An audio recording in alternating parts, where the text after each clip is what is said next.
Welcome back to Breakfast at Stinson's. Today we have Alex Williamson with us. She is the head of brand for Bumble, the cultural phenomenon of Bumble, which happens to be right down the street from Stinson's. We're thrilled to have her today and get her perspective on things. So stay tuned. We'll be right back.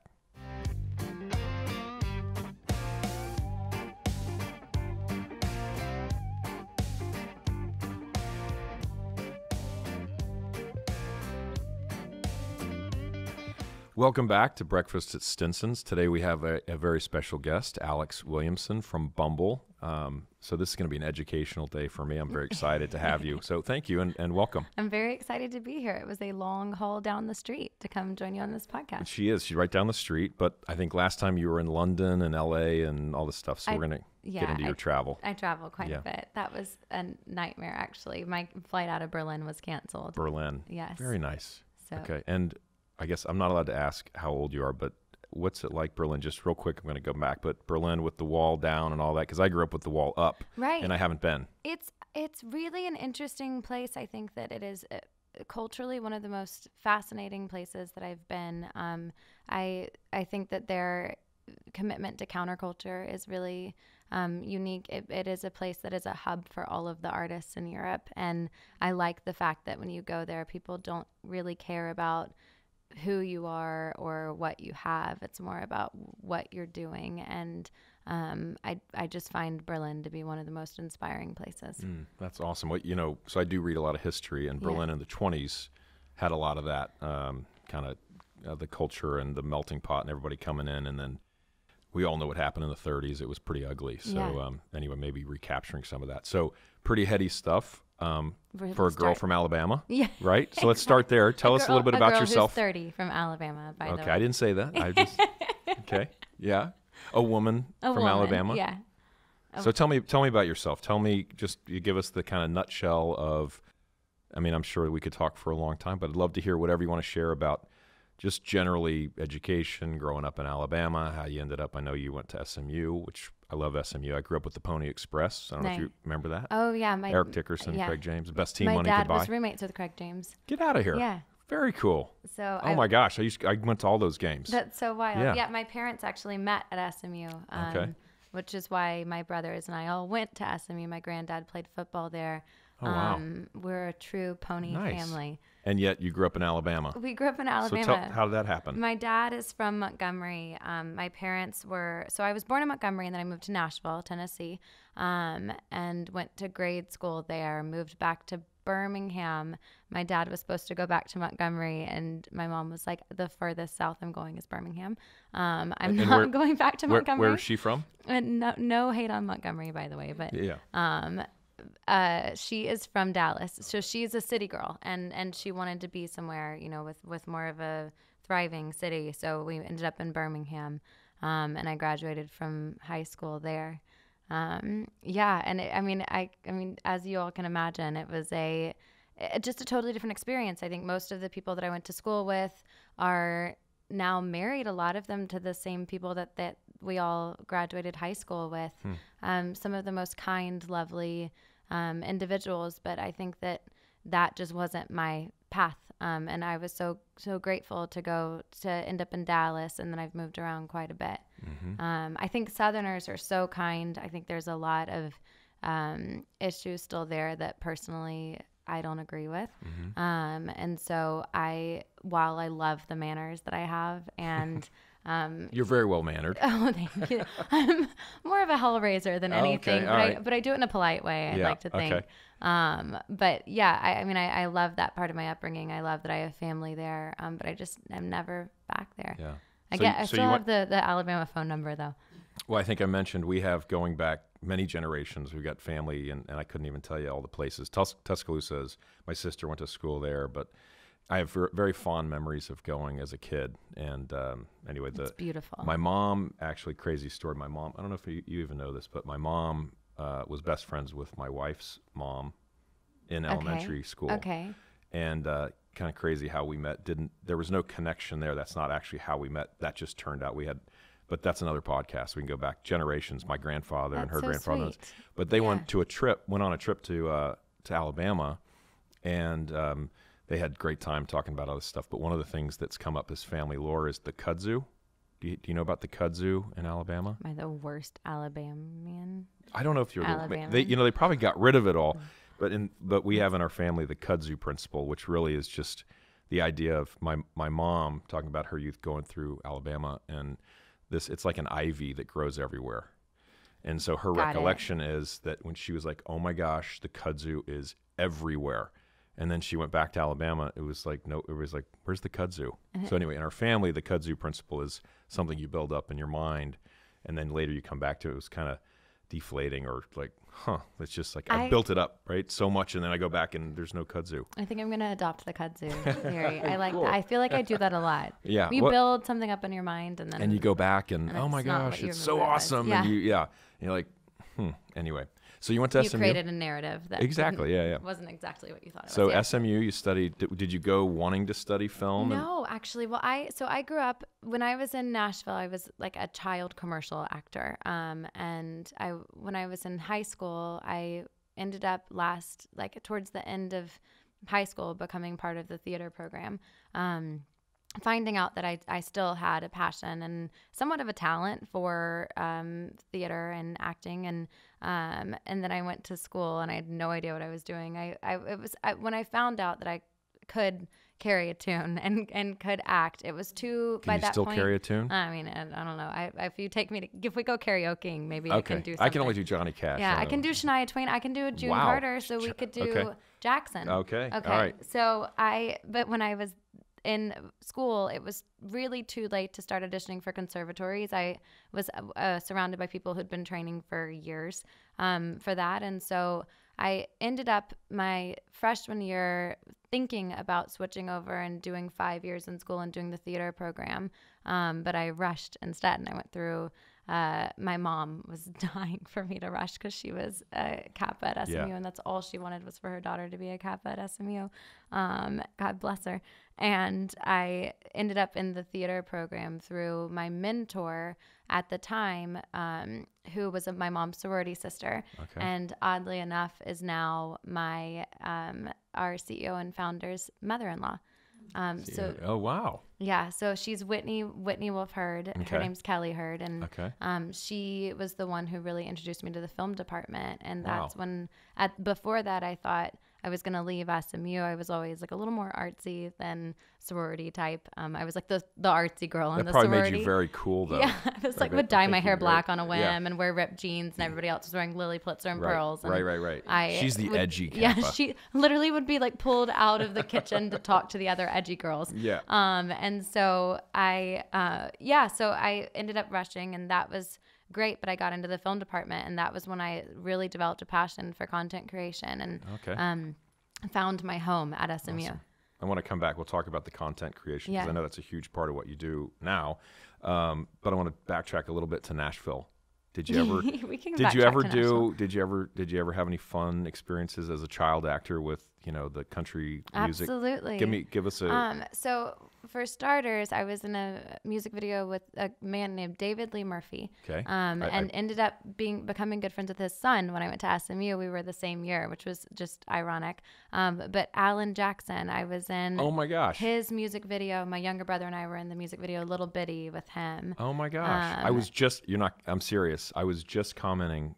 I like some country music. I really don't like Blake Shelton. Sorry. Blake. Sounds like a personal problem. No. I just heard he sang this song called Sangria yesterday. My wife loves. I auditioned for that music video. And okay. I actually thought, I haven't seen the video, but I thought. I've heard it's very repetitive. little inappropriate. Oh. Yeah. Well, so I'm glad I didn't get that wrong. I should go back and listen. I must have missed that part. He was really monotonous, and actually texted because we like country music and my wife loves country music. Yeah. And, anyway, I was saying I like Brad Paisley and I like Alan Jackson. And interestingly, to tie it back to Stinson's, Alan Jackson's daughter was a wine merchant. Oh, no and way. We had a selection of, I think it's Italian wines that she's doing or was doing. And we actually had some of those wines for a while down at Stinson's. Anyway, just to tie it back. He was so kind. He was so great. Quiet. He is awesome. Yeah. I guess he's still around and singing, probably, right? Oh yeah, I talked about him like it was like he was like it was like an RIP moment. I think I said moment, was also, yeah. But I was just talking about from that experience with them on set. He was so kind. Oh, that's cool. And then as a kid, I was good friends with a guy named Matt Chapman, and his mom was Amy Grant and Vince Gill, and because Wow. I liked to sing and I was like very theatrical as a child. And so I remember one time Matt wanted me to be in a band with him, and I went over to his house, and I apparently was more interested in jumping on the trampoline than I was in the fact that I was too scared to sing. And so Amy and Vince did like a private duo. Oh my and gosh. Matt played the drums, and I was like, Cool. cool, now let's go jump on the trampoline. And my mom was like, you have no idea how much people would pay Yeah, for that to have experience that you just were like, I don't know, like twirling around instead of paying attention to Wow. it. But What kind of it music was- do you listen to now? Oh, well, I do like a lot of the outlaw country, but I listen to, I mean, I am all over the place. Like I love alternative, like I love Tame Impala, Alt J, I love Father John Misty, and then I really am into like hip hop and rap as well. Okay. So- Yeah, I think that's something. So I don't know. We spend a lot of time talking about like the generational gaps and things, but I do feel like my son's 17, and he'll listen to anything. He likes hip hop and rap, but he likes Frank Sinatra and he likes Johnny Cash, and I wonder, and we make a note of that. We can come back, but I do think that's something that's fascinating to me, like. Because when we were, I grew up in the 80s, so we had like 80s music. Of course, And then yeah. classic old rock was, Steve Miller Band. That. And that's kind of all we had. And 60s music was kind of old, whereas that was only 20 years before. Whereas now, 20 years ago, people, they'll listen to it, right? It's like just crossing all divides, And what I found so interesting growing up too, as a girl from Alabama, a white girl from Alabama who didn't really have many life experiences. Yeah, I didn't say that. I found the 60s music. So when I got into the film department, I became fascinated with like avant-garde films and French New Wave. And Oh, I yeah. found We were just talking about it. yeah, and Eric Romer, do you like him? and Francois Truffaut. Uh-huh. And Jean-Luc yes, Godard. Godard. I overdid that, and I found that like all of those different. It just opened my eyes. Like the 60s music, I found that I really came into myself when I started learning more about rock music and the way that it just challenged society. I feel like you can really find ways to identify with art and culture and history and music. And They don't make movies like that anymore, that's for sure. I was just telling Becca, who's big into film, and I lived in Paris for a while when I was in my 20s, and I would go down and like John Cassavetes. I don't know if you know who he is, but anyway, like a lot of John Cassavetes, and then all the French New Wave and Eric Romer. I just watched one of his. It's like really, it's sort of more like reading a book than it is watching a movie. Almost, you just sort of sit there and you for a couple hours. But we digress. Yeah. Okay. I mean, we could have an entirely different So podcast. it sounds like Bumble is very linked to SMU. How many people from SMU are involved with Bumble one way or another? That's a good question, actually. I learned to swim I and don't know dive at SMU, by the way. So I watched the Pony Express. I have very fond memories of SMU. I mean, I learned a lot about film. I learned a lot about alcohol at SMU. Uh-huh. Yeah, okay. We have several team members, but our original team, the four of us who really launched Bumble, three of us were from SMU. Wow. And one of the girls, Samantha Fulgham, her sister actually lived across the hall from me at SMU, and her mom went to SMU. So just wow. very deeply rooted in SMU in the beginning. And now, as we've expanded and grown, we have a couple team members who went to SMU as well. But what we've found so exciting is meeting people who have all different backgrounds and all different stories that really do help us create a dynamic company that's just beyond that world that we knew. And I think that in the beginning, when Bumble was first launching, our founder reached out to people who were just at that time, when she went through what she went through. She was one of the original Me Too's, and back then it was a scarlet letter. It wasn't a badge of honor it wasn't a badge of courage, I guess is what I should say. It was a scarlet letter to speak out against the wrongdoings. And people were very hateful towards her online. And so she reached out to friends and, her small network of people who believed in her and would support her. And at that time, it was a smaller group of people than it is now. And now that we have the ability to, it's just been so much fun to watch our team expand and grow. Well, I want to talk about the company. We've got a fair bit of time left. So I'm going to try to follow a little bit of chronology and kind of get us to where we are now. So you graduated from SMU, and then I guess, two general directional questions, and then you can answer how you want. So you graduate from SMU, and then you got into acting, and you did other things. Oh man! And then you landed at Bumble. Yes. It sounds like maybe you were out maybe 4 or 5 years before you jumped into Bumble. Is that yes, right? I actually. So how did that happen? And then we'll come back and talk about Bumble. I can tell you all about how it happened. It is not an exciting story. I think it was like my graduate's degree in the University of Life more so. But as my granddad, who went to the University of Alabama, always said, he was a member of the Never Should Have Made It Club. And I am too. And that is something that I've always been kind of embarrassed about. But the more success that the company has had, the more proud I am to talk about it, because I think there are so many people who graduate from school or get into life and just grab whatever job they can and are uninspired or, feel like things aren't going in the right direction or they feel like a failure. It's never too late to start something. And it's never too late to change the course of your life. So that being said, I graduated from SMU. I was focused on acting and film. So I did wardrobe, hair, and makeup. I was casting and could do screenwriting as well. And so I moved to LA and lived there for about a year. I had a little bit too much fun in LA, probably. Where'd you live? What part of LA? I lived Doheny and Wilshire. Okay. Know it well. It was a great spot. It was so much fun. There's a Starbucks at Doheny and oh yeah, I know. I'm familiar. Olympic. Yeah, that was my Starbucks. I'd walk down there. I always say I lived on the wrong side of the tracks in Beverly Hills. I was 90211. Yes. Yeah. Actually, I was too. I was at Lapeer. Everybody would always be like, "You're one digit off from being in the best area." It was bad. Yeah. Best zip code. It was still nicer than my apartment in New York, though. It was double the space and wood floors and all that. But anyway, I always had fun saying 90211. Yes. Yeah. We may have lived in the same apartment building, actually.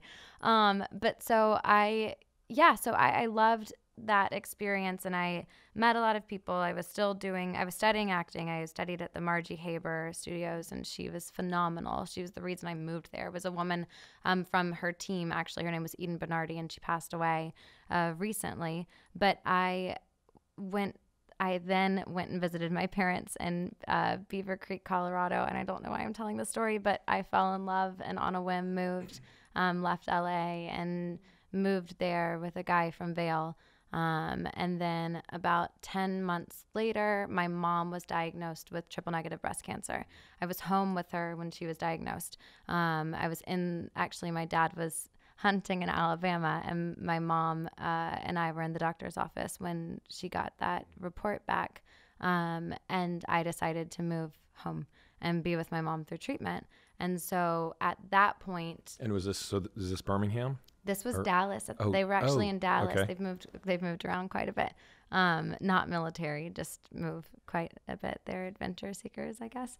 And so I was home with her through that treatment, and that changed my entire perspective on everything in my life.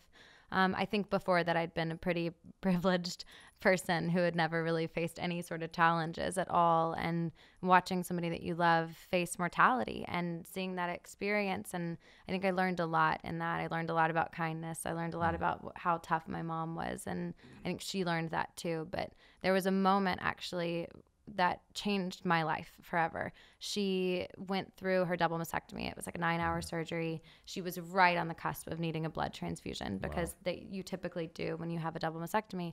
And she came out the other side and was as green as the screen behind you because she'd lost so much blood during that surgery. And we went in to see her. She was asleep in post-op. And then when she was wheeled to her room, she finally woke up. And I will never forget, she opened her eyes after this surgery that took such a toll on her body and looked at the nurse and grabbed her hand. And she goes, "How are you?" And that was a moment we were all like, "How are you?" And my mom always has been such a believer in kindness and that you could be the one person in a week, a month, or a day that asks somebody how they're doing and listens. And she always would harp on that and drove that into us as kids. And that for me was such an impactful moment when I realized that she just is that good and that you can be kind. It takes nothing to be kind. It takes, for that moment it took effort, but it typically takes minimal effort to be nice to people. I just totally tangented. No, that's good actually. And what I was you touched on something that is part of why we're here.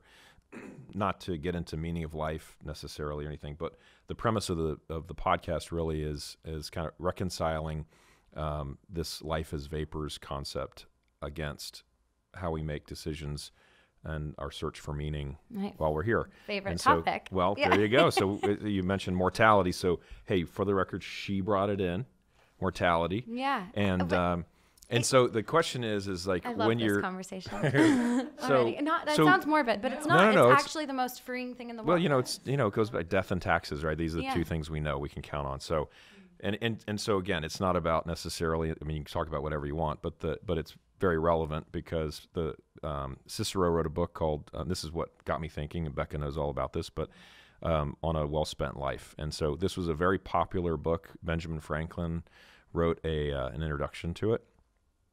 Casual. Well, and may have been at the time. So the question is like, what goes into a well-spent life, right? How do you define it? And there seems to be a lot, there's a fair bit of consensus. A lot, you see the Declaration of Independence and the other documents about happiness, and then I love the quote about happiness is something that ensues, not as something to be pursued. I think that's interesting, but everybody's got a different recipe. It's interesting, the people we've talked to, and I've got my dad and my son, and we've had business folks and a football coach, and now we've got you. And so that's really what we're here to kind of talk about. What shapes a person? How do you get to where you are? How did you view things as a young person, or younger person? How do you view things as you get older? And how do you define success and, those kinds of things? That's sort of what we're here. So it's really relevant, talk about your mom. It sounds like you had, a moment there where, or maybe a transitional moment where you started thinking about some other things, mortality. And so anyway, we're all about that. There were those 2 weeks first off, I'll just say this is my favorite topic ever. I think that it sounds Do people accuse you of morbidity? No, I don't think so, because I'm such a sunshine type of person. Okay. So people don't, and I don't, I just think and actually who's sitting here with us was asked me the other day for my favorite, what is something that gets a quote that gets me through every single day. And it's so cheesy sounding, but it's live every day like it's your last, because we really don't know. And that's when my mom was diagnosed and we were standing in the elevator, she looked at me and she goes, "The doctor just told me I had cancer." And I don't know what, at 25 and very truly inexperienced at life, I looked at her and I was like, to get to the end of your life and die peacefully in your sleep, that's winning the lottery. It doesn't matter how much money you have. If you would just end up having this healthy life forever, that just doesn't happen. Everybody, there are car accidents every day. There's all sorts of tragedies that take place, and illness. Most people I don't remember the statistics, but it's 1 in 2 men or 1 in 3 women, something like that actually have cancer at some point in their lives. I mean, my dad had cancer when I was in 6th grade. And it's part of the journey through this crazy experience that we have of life. And I feel like aging at 30 years old, I'm very sage, but it's that whole. I felt old at 30. Yeah, I do feel old, but I do also feel I remember growing up, age was a taboo. It was a terrible thing. Oh my gosh, the wrinkles on your skin and whatever. And I'm not saying that I'm not one that is not, I'm definitely considering Botox at some point, but so I'm not some sort of, no Mother Teresa on that regard. But I also think that as you age, it's a privilege that's denied to so many people. Every passing year is something that so many people don't have that opportunity to have. And if you flip the way that you look at it and spend every day grateful for being here, it changes the entire approach to life. Mm-hmm. No, I think that's great. But what was the question that you asked me originally? That wasn't even a question. That was just because we'll touch on it. We'll come back on it. The really just the topic of what we're here really to discuss. Yeah. All these other things are just details that are kind of the ingredients that go into your life. And then what I like to explore, and we'll get into some more detail as we go, the last half hour or so, of kind of what it means. But I'm going to ask you that in a minute. So you're good. You don't need to. Right. You can relax. All right. And we'll work our way back around. So you're out in L.A. and you went to Beaver Creek and Vail. It sounds like. Yeah, we're going back to that storyline. We'll move off. And then you went home. You went to Dallas. And then so how did Whitney approach you? How did because I've got a lot of questions. It's so curious to me. Wasn't here when I was in my 20s. They didn't even have. I mean, I'll put it this way. I was. Well, first off, I was watching Seinfeld, which proves that I'm old. And I was watching original episodes of Seinfeld. And I got my first, I was on a deal flying to Denver And I was so overwhelmed with work, and I won't say it's new because they'd had cell phones around for a long time, but you could still get by without a cell phone. We had pagers, which I hated pagers. It felt like, I don't know, it felt like cattle or something. I didn't like it. Like, beep, call this number. And it was horrible. And yeah, like investment bank is what I was doing. They like have no respect for time or space and so it was, and you never knew what was on the other side of the beep, right? It was like, call this number. It's very ominous. Very ominous. Yeah. It would stress me out. So I finally I got a cell phone in 1997 probably. And anyway, so we didn't have any of this stuff. We had, the internet was still this very kind of novel thing. People were leaving the banks to go start. Became corrupt very fast too. So we'll get into Bumble, but talk about, so the founding of Bumble, the name Bumble. I mean, I know that there was some, I guess Whitney had already done a dating site, so she was familiar with the space. Right. As a business person, I'm fascinated by, like, how'd you come up with the money? How did you, all those kinds of things are fun topics for me, and, whatever you want to talk about. But I'd love to hear about how you got it going, and whatever detail you want to throw in, I'd love to hear. Perfect. So I think we talked about this before the podcast started, that I've known her for about 12 years now. She's been a very close friend of mine and was somebody who I would always go to for advice. And I was thinking about moving back to LA after my mom was closing in on the end of her treatment. And Whitney was living in LA at the time. And I got this job opportunity with the company. It was 2 women. I was ended up being the only employee that they had at a company called Accessory Concierge in Dallas, Texas. And my dad started putting out feelers to try to keep me in Dallas, and found this opportunity. And I remember sitting in the room with these 2 women during a job interview, and I was like, I've moved on a whim. Like I didn't really want the job, and I was saying everything that you probably shouldn't say in a job interview. Like, I tend to move on a whim, and I have dabbled in all sorts of different career paths. Don't really know what I want to do, things like that. And they looked at me and they go, "It's exactly what you should be doing in your 20s. That's amazing." And I remember thinking, like, are there hidden cameras? Is this some sort of reality show that I've gotten sucker punched into? Because these women are amazing. Yeah. And so I took the job and learned about marketing and learned about having a startup that really is bootstrapped from the beginning, and how much time and effort. These were 2 moms, and they were Amy and Amy, and they were incredible. And they would email at 3 a.m. When their kids were asleep, and they just did that whole life of running a business and having a family. And what was the concept? The concept was it was called Accessory Concierge, and it was an e-commerce site. Actually, was done through Facebook auctions, where they would find jewelry that you would find in department stores or in boutiques, and they actually sell to boutiques now. But at the time, it was selling that jewelry for a fraction of the price. And it's costume trendy jewelry, so you don't want to spend a fortune on it. And it was really successful. And so it was so fun to get involved with them as they were starting to do events and build out their social. And they really did challenge me. And so I loved that. I worked with them for about 10 months. And at that time, Whitney was already in talks to starting Bumble, which was called Moxie, actually, originally, with her business partner, Andre Andreev, and out of London. And she was looking for those early team members. Actually, I don't remember if I was working for the company at the time, but the name Bumble presented itself to Whit, and she was actually in my mom's kitchen. And we were sitting there and talking about Bumble, and she was like, "I'm about to trademark this. What do you think?" And I Googled the word Bumble, and I was like, bumbling is like stumbling about awkwardly, which is sort of what dating is, And my mom was like, "Queen bee, find your honey." And we were like, wow. And that's when Whitney went ahead with the trademark for Bumble. And then let's see. So then I joined on the team as let me back up a little on. So the startup that you were working with before, describe the social media landscape. To me, it's that was 6 years ago, right? That was 2012.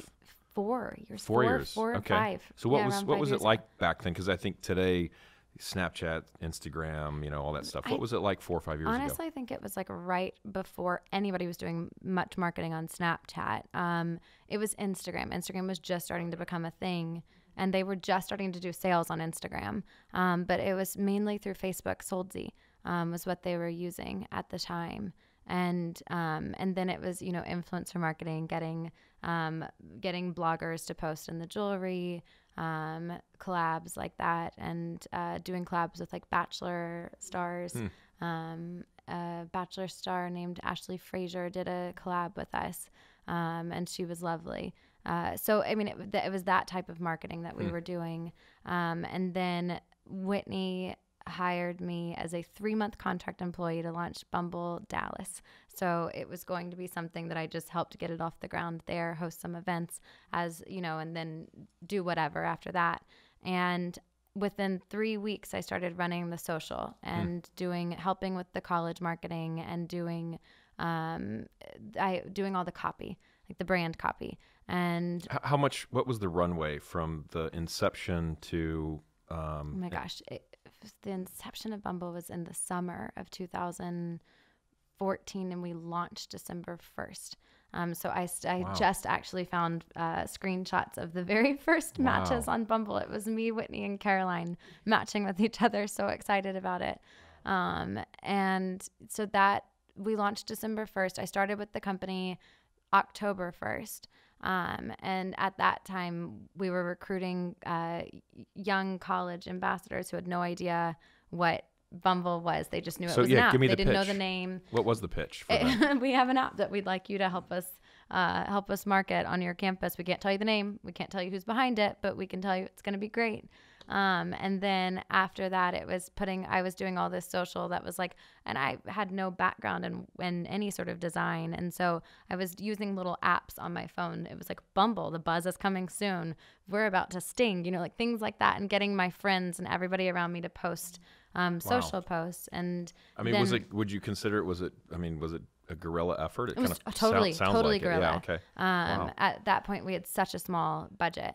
And then we started doing stuff on posting on Instagram, and Caroline and Whitney were doing the Instagram, and it was so cute. It was like Bumble branded, it was Bumble branded shirt, like the shirt I have on right now, like Bumble t-shirts, and, like tennis balls that said like the ball's in her court, things like that. But then I was like, let me try something. So I started doing memes and started doing this really, like, I basically was taking my own stories as being a single woman and changing I to we. And that's how the brand voice came about.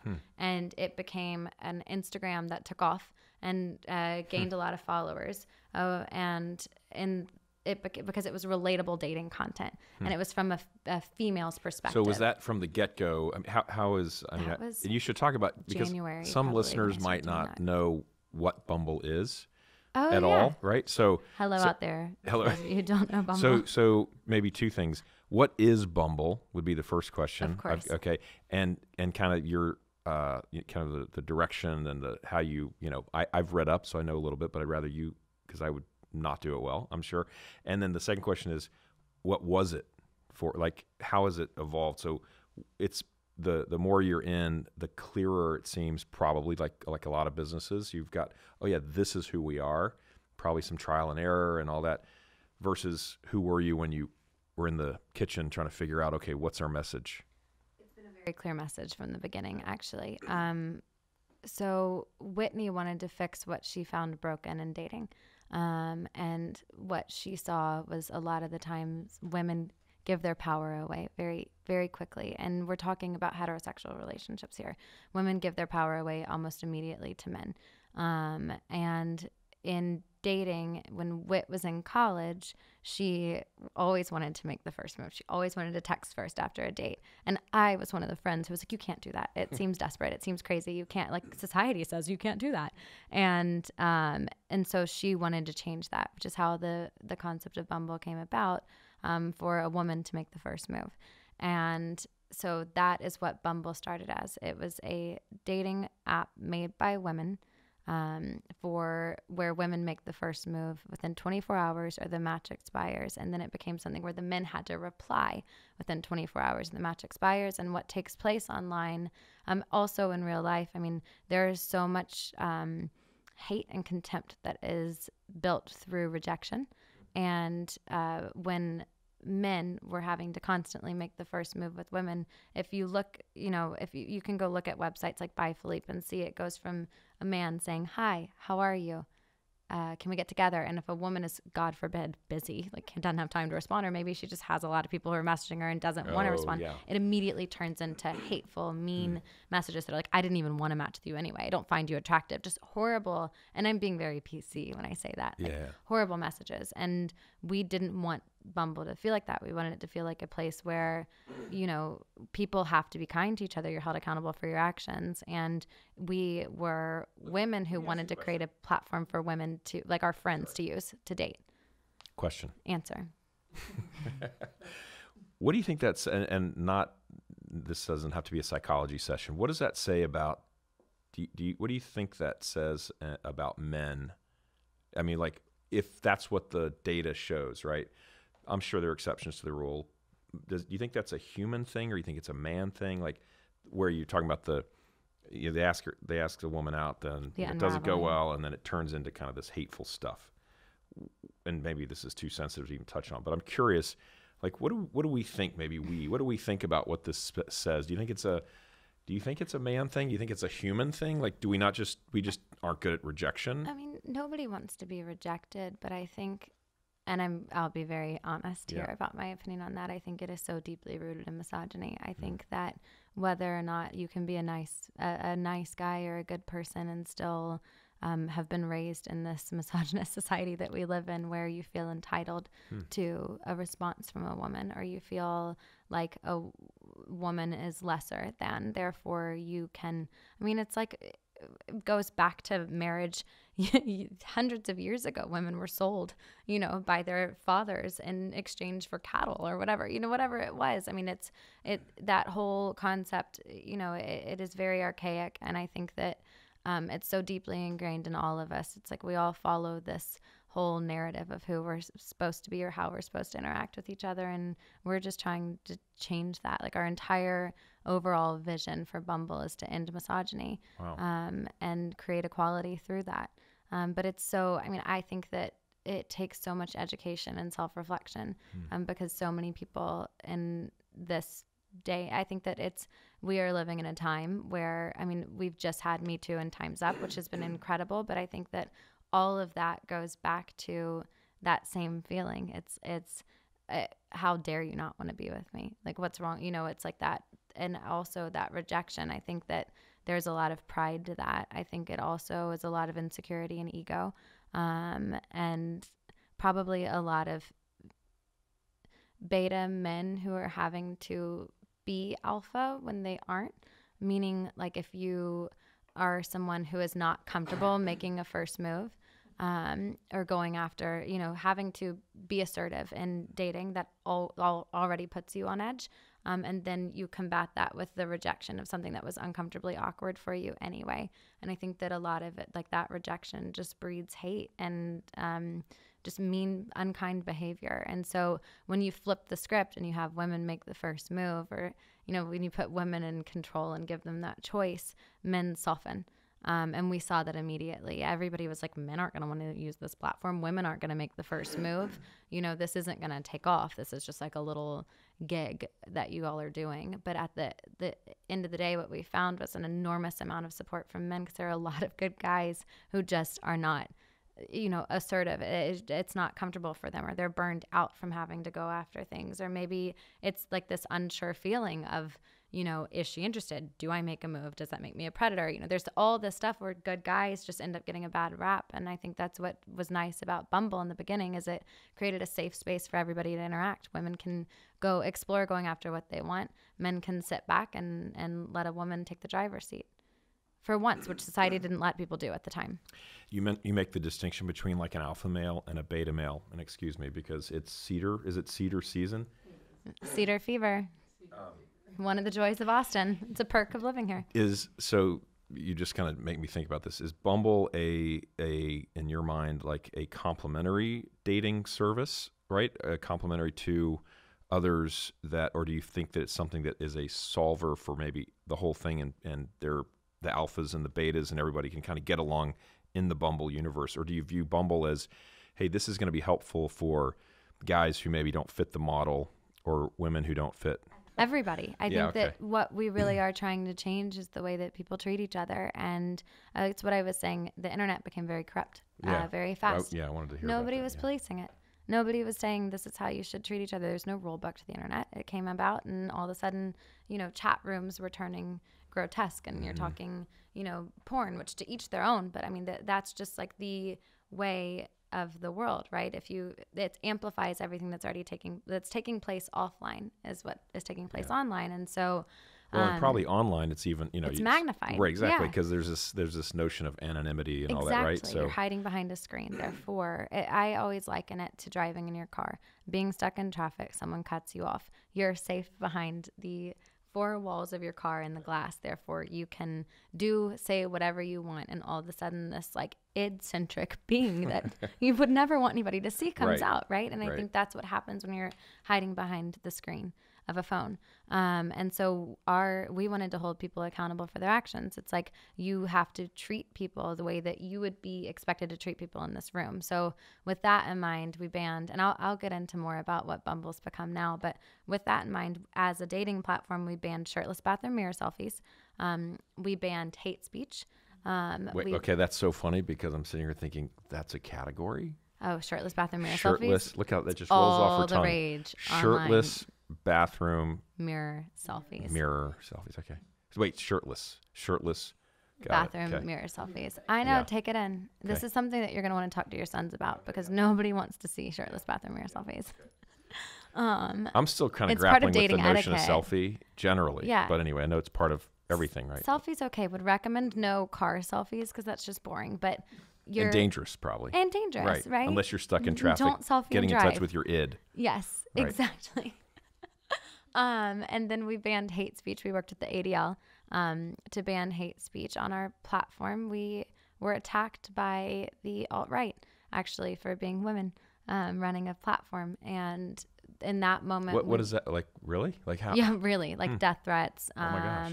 A lot of inappropriate photos sent to us. Just an influx. We were someone on a website called I don't even want to actually say. I don't want to give anybody the opportunity to go look it up, but or give that website clicks. Nobody wants that website to have clicks, but this website asked people to troll us, and they did.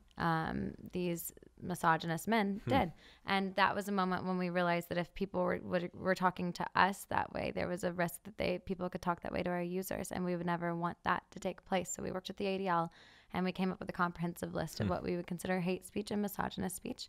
And you post the rules and monitor it. Yeah, and you monitor. Okay. And we monitor it.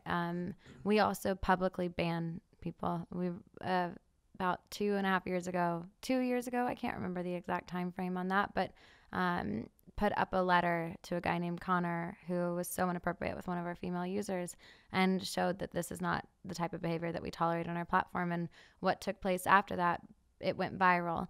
But people understood that we stand behind what we claim to. We stand behind our mission and our values. And it seems to be working. And it's working. Yeah. And what took place after that is that people started policing, the platform Bumble started policing itself.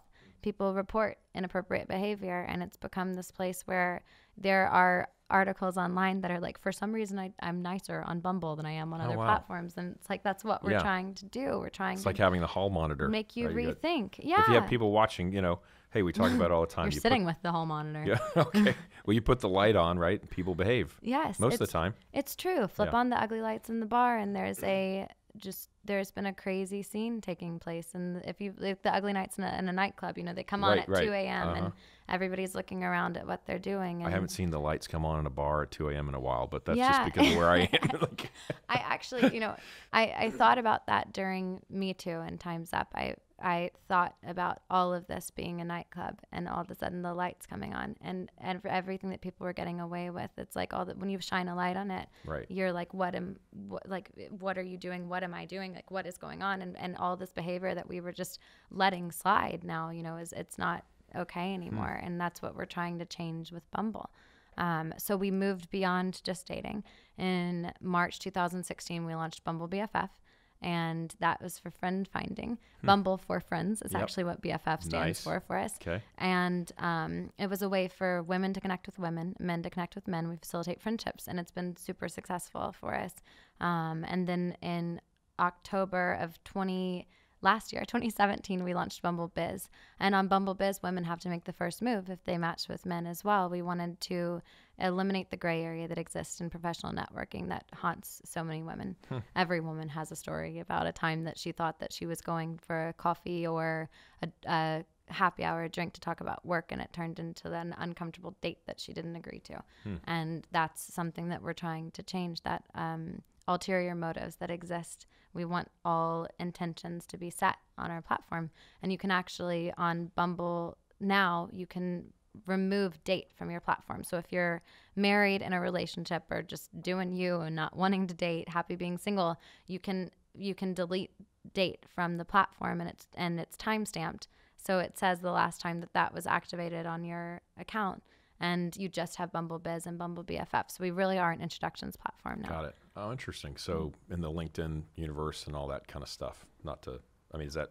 No, I mean, LinkedIn is an incredible platform. Yeah. What we're doing is very different. Okay. It's more about that one-to-one networking. So what I think, over time, this is something that I've really, really come to respect about what we've done, is I think that, so many of these social networking platforms, it's like how many friends you have, how many connections you have. If you have 500, suddenly you're somebody who's worth talking to. You have clout. Instagram followers. The more Instagram followers, the more people should listen to you. On Bumble, it doesn't matter how many people you connect with. You can connect with one.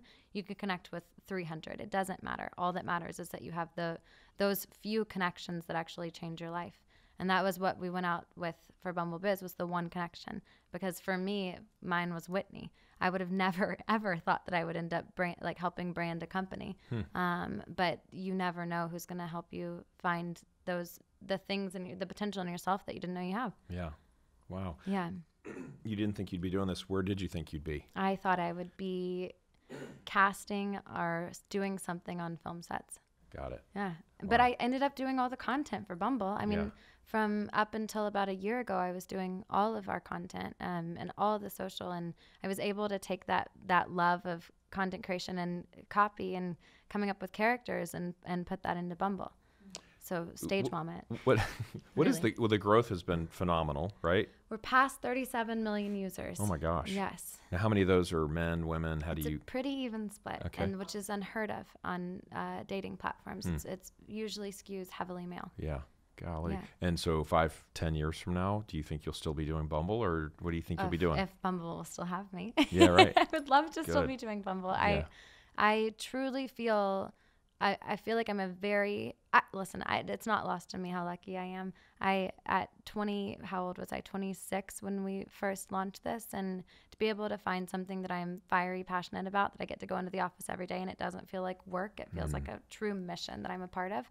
And to get to, connect people to each other and change people's lives. So we have people who send in emails that are like, I have been in an abusive relationship after an abusive relationship, and then I met this person on Bumble and it changed my life, and now I'm having a baby. I mean, just all these stories where I get to be a part of connecting people to the most important people in their lives. It's not just the romantic relationships anymore. Yes, that person, you're building a team and a life with somebody, but you spend arguably more time with your coworkers than you do with your significant others, and being able to connect people in that way, or your friends are the people who really, all of the people who surround you define you. They help shape who you are, and getting to help people who maybe are missing one or two of those connections meet is really cool, and getting to be a part of something that actually, I truly think that we're changing society and changing the way that we treat each other, and I think that's why I'm here. where do you think Bumble is in 3 or 4 years? I mean, are there other areas you're very focused on? Are you focused on just kind of growing what you're doing today? Clearly, you launched a few things here that have veered off of maybe the original mission, but all part of kind of the same message, if you will. Is there anything on the horizon when you look out that, oh yeah, this is an area we need to really get into? Absolutely. I mean, we're expanding on what we're doing, and continuing to build out this infrastructure of kindness in our product. I think something that we're really focused on is the other two verticals, Biz and BFF, and raising awareness to the fact that Bumble is not just a dating platform. We are looking to expand right now globally. And then we have Bumble Media that's in the works, and where you can get content from Bumble, which we're super excited about. And we have some other great features, and like I said, that are building out the infrastructure of kindness and combating just the terrible behavior that exists now that we're all guilty of. I think every single one of us can say, like, well, if you start talking about the new words around dating, the new dating definitions and terms, I think everybody can like be ashamed to raise their hands. Like, I'm guilty of doing that to somebody. And I think that a lot of it comes from fear and fear of not wanting to hurt people. It's like the lack of transparency to be, and trying to be kind actually ends up hurting somebody worse. And so how do we combat that as a platform and continue to help people through all of the stages of their relationships? Just give an example. What does that mean? Okay, so an example, which I mean, I think we're all guilty of, ghosting. It's like you date somebody, you go on a couple dates, things are going well, and then you just stop responding. Oh, okay. And I think a lot of times people do it because it's like, we're not exclusive. We've never had to talk about what we are, and it's going to be more awkward for me to talk about what's going on when that's not even addressed. Got it. And, potentially hurt you worse than if I just disappear. But right. As opposed to saying, let me just tell you all the reasons I'm never going to call you again. In hindsight, and then I think most people, when they get on the other side of that, or when you experience being ghosted, it's a terrible feeling. It's horrible. And I think that, so many of that, I think the ghosters are really a lot of the times good people who are just afraid of confrontation. Mm-hmm. And how do we make that confrontation just part of the steps of dating? Yeah. So we have a little bit of time left. So I want to get into the weeds a little bit about just living and kind of. So what goes into, I guess, and I'll give you the floor. I appreciate you're just talking. It's great. It makes my job very easy. So how do you look at your, how do you define success? So I'm gonna give you a few questions and then you kind of run with it. How do you define success today? And since I think you said you're 30, so I'm going to give you now, past, and future. So how do you define success today in your life? How's that different from how you might have defined it when you're 22? And then having gone through maybe what you've gone through and being close to your mom and your family, how do you think you'll define it at, let's just pick a number, 50 or some, period that's out there. Okay. And then I want to talk about how do you live that out in your life? Like, how do you prioritize? There's so many social media and company questions I want to ask, but we're going to run out of time. So we'll keep it kind of personal. In your life, keep it personal, or should we go back to business? Well, we can go back to business. I'm just saying, in your life, how do you allocate, prioritize that to sort of fit how you see the way life should be for you? Well, first off, I'm terrible about allocating time. I am so invested in what we're doing. I believe in it wholeheartedly.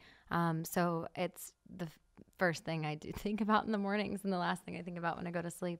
I think when I was younger, like 20, success for me probably would have been like winning an Academy Award or being a part of a film that was, winning being at the Oscars probably would have been success to me then, or being somebody who was recognized for my talents, which now looking at it, that's incredible to be recognized for your talents. But I've realized that it's not about me.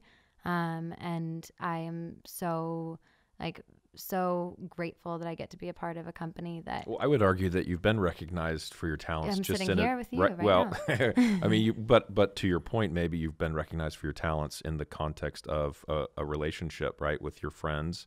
Clearly, they think you're doing an amazing job, or right? Absolutely. I mean, so it's just a different forum, but it's maybe a similar principle. Totally. I think that, I guess earlier in my 20s, it would have been more about me, and now it's about building out something that can really change the world. Honestly, I think as we look into different countries and ways that we can help oppressed women who are really dealing with misogyny on a much sometimes more severe scale than we are here in the US. It's like, how can we actually change that for women and for future generations. I'm And thinking, I don't know, Bumble in Saudi Arabia. I'm not sure if that would go over well. I mean, women just started driving there. Yeah. It's an future. It's an incredible future for Yeah. them. Mm-hmm. Yeah. I think, I mean, there's so many ways, like, and by the time, let's see, at 50, I would love to have known that we did help change the way that people, like the misogynist culture, and we did have some sort of part in fixing it, or encouraging people to think differently and to examine, like I said earlier, examine themselves and become part of the solution, not the problem. I got to add, since you said Aristotle, Bo just sent me a little cartoon. It was from a Aristotle, like a bear. Cute. Is this your son? Yeah, the 17-year-old. But I think it was Aristotle who said an unexamined life is not worth living. So one of my favorite quotes. Right there you go. That fits. Yes. Yeah. So keep going. So and so I think that is something that I would love to have, and I think that apart from Bumble, I'm super close to my family, and I love my family and friends. And I think just being somebody right now, I probably wouldn't call myself a good friend. I'm terrible at getting back to people because I'm so busy, but I would love to be known as somebody who is a good friend and good whatever in life.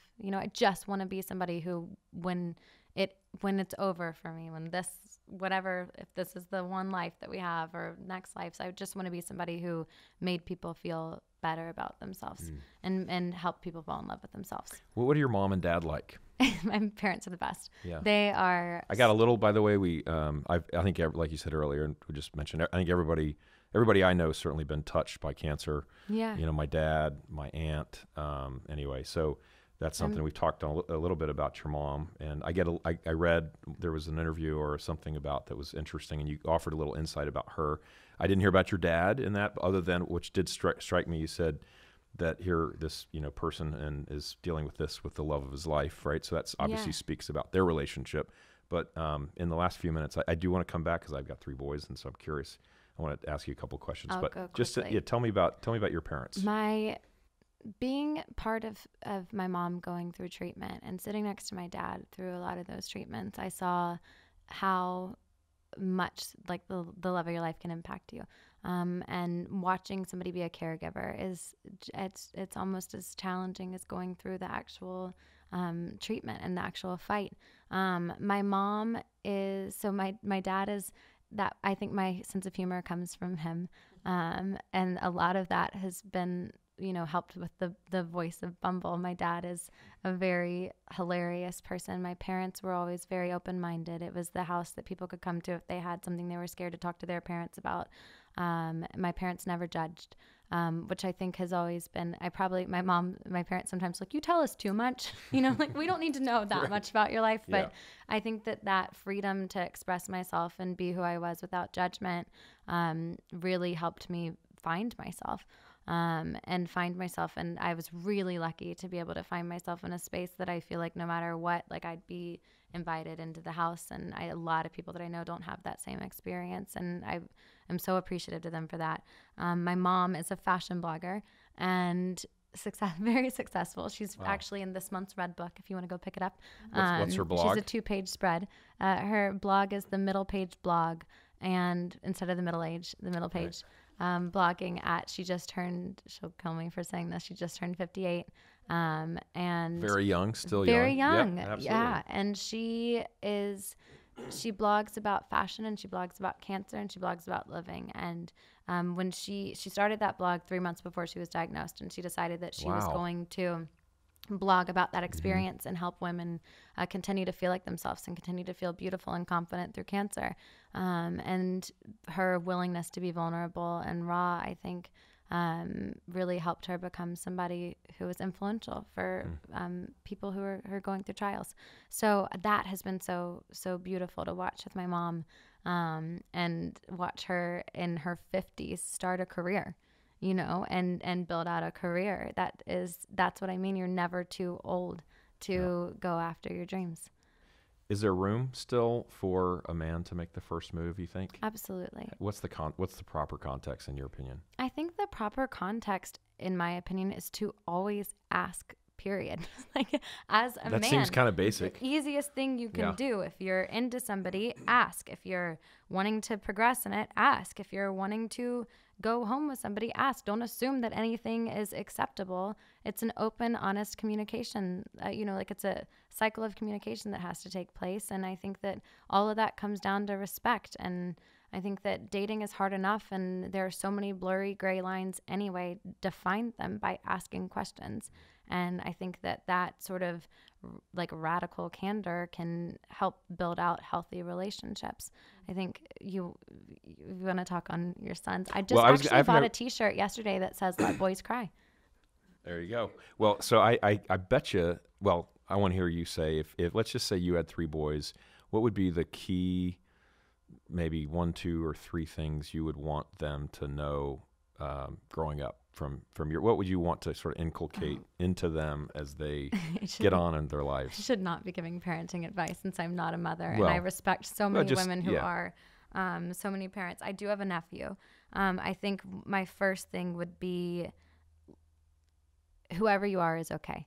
Whoever you are is better than okay. Whoever you are is perfect. And you should feel like you can embrace. Say that again slower. Whoever you are is better than okay. Whoever you are is perfect. And you should be able to embrace who you are with open arms and accept that, because life is challenging enough. And if you don't love yourself, life is even harder.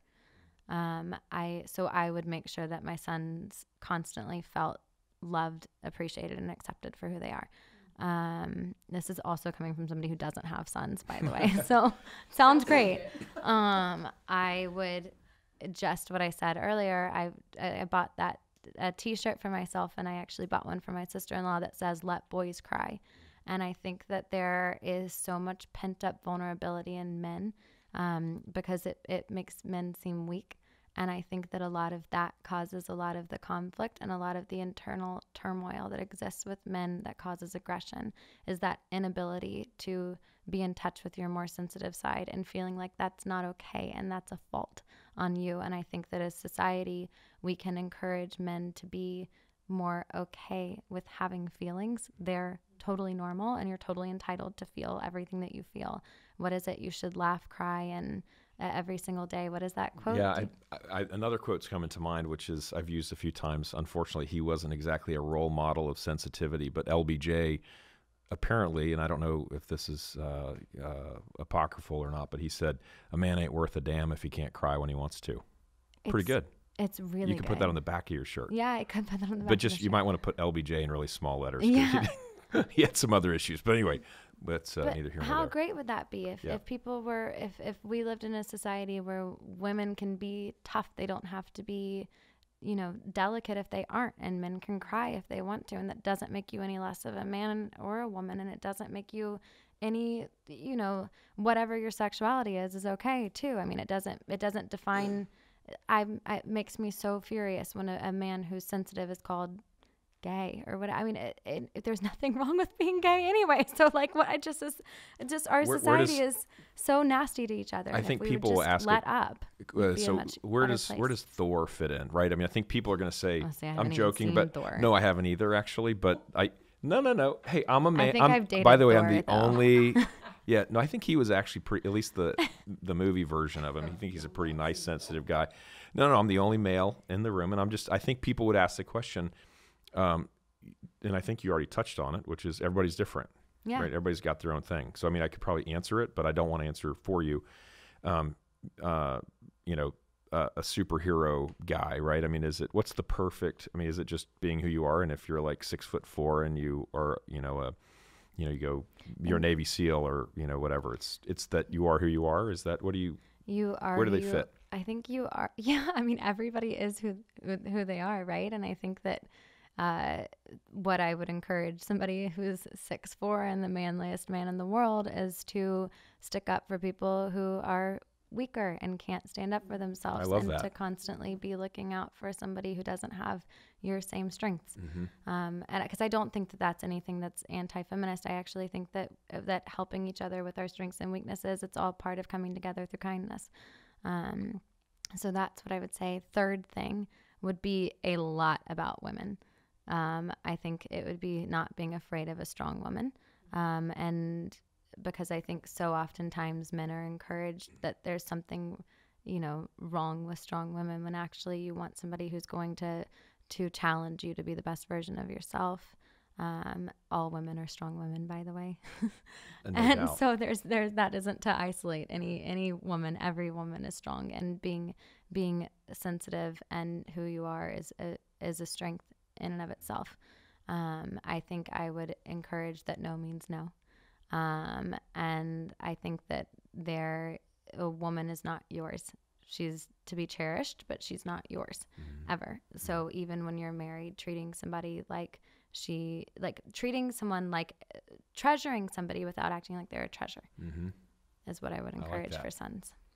One of my favorite movies is Moonstruck. I haven't seen it. Oh, have you, Becca? You got to go see this. It's actually Cher's in it. Not really my favorite, like musician, singer, or whatever. Love the movie. It's old Nicolas Cage. You absolutely, I think. Okay. And I love Cher. Mermaid was one of my favorite movies growing up. She was actually, I think she was a pretty good actress. I did too. Anyway, I love this movie. There's so many you could watch it like 5 times and you'll pick up a new one. Mask was good. Nicolas Cage was, I won't go all through, but her mother in the movie is Olympia Dukakis, whose brother was Michael Dukakis, who ran for president in 1988, I think. She is hilarious. And then John Mahoney, we were trying to figure the name of Frasier. Yes. So he was the dad in Frasier and just passed away. Yeah, not Kramer. That would be Seinfeld. They clearly have a Seinfeld fixation. Anyway, she has so many amazing quotes. And it's like she just throws out these little pearls of wisdom the whole time. Anyway, one of her lines is, "What you don't know about women is a lot." Anyway, I have 3 boys. I grew up with my mom, and I have a sister, and yet my wife and I joke about it. Like, it would have been kind of nice to know all these things that you learn about. You don't learn till way later in life. Anyway, just interesting. I don't think we should again, I'm not a mom, but we separate boys and girls, and we give the boys blue and we give the girls pink, and we put them in these. Because blue's a better color. Yeah. Well, I'd actually too. I would agree with you on that. But so why can't a woman and a little girl enjoy blue? Yeah. And I think that we separate them and create this difference. But obviously, there's biological differences between men and women. But if we would explain it early on and teach people how to be thoughtful and empathetic to each other, it'd be a different thing. I also said treat a woman like she is, treasure her without treating her like she is a treasure. But what I meant to say is treat a woman treasure her without acting like she's your treasure is what I'm trying to say. Yeah. She's not your possession. Yeah.